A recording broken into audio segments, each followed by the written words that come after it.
Na začiatku tvojho angažmánu ti dali fanúšikovia prezývku Berbatov. Ale teraz však už častejšie poučujeme toho Brča. No, ako to je vlastne, kto to vymyslel a ako to vzniklo? Ten Berbatov to vzniklo nejak tak, že vlastne fotky z prvého tréningu boli uverejnené na stránke vlastne domovskej Vionu a niekto tam dal nejaký komentár, že to je to, že či to je Berbatov, no a tak to vzniklo.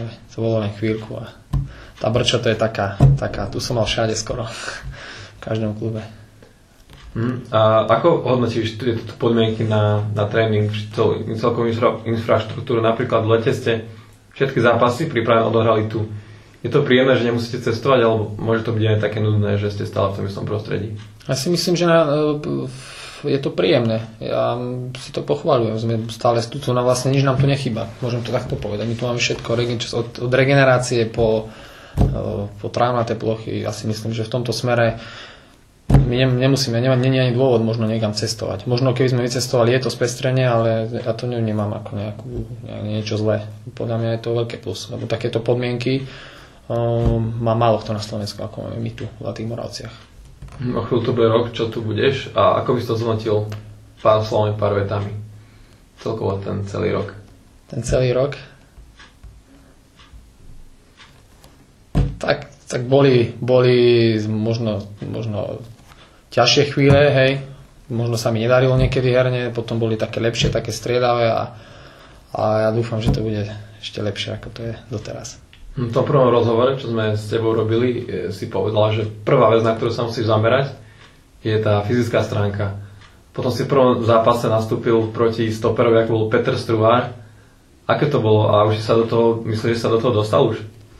Tak určite, keď sa pozrieme spätne, že kde som bol pred rokom, možno po tej stránke, tak určite sa cítim oveľa lepšie. Určite nastal posun. Samozrejme je to zásluha aj trénerovej, že ja sa vlastne cítim lepšie teraz, ako som sa cítil a určite ten prvý zápas bol dosť náročný hlavne po tej fyzickej stránke, lebo to je, by som povedal, také gro toho, že na čom som musel zapracovať jednoducho. Ja som to tak vnímal, že po tej fyzickej stránke mám obrovský deficit, to bolo to prvé. No. A tá futbalová tam je stále čo zlepšovať. Zatiaľ si strelil 4 góly v lige, 2 v pohári. Myslíš si, že to je, ak sa nemýlim, je to tak? Áno. Si s tým spokojný, alebo chceš to zlepšiť? Je to málo, veľa? Určite, chcem to zlepšiť.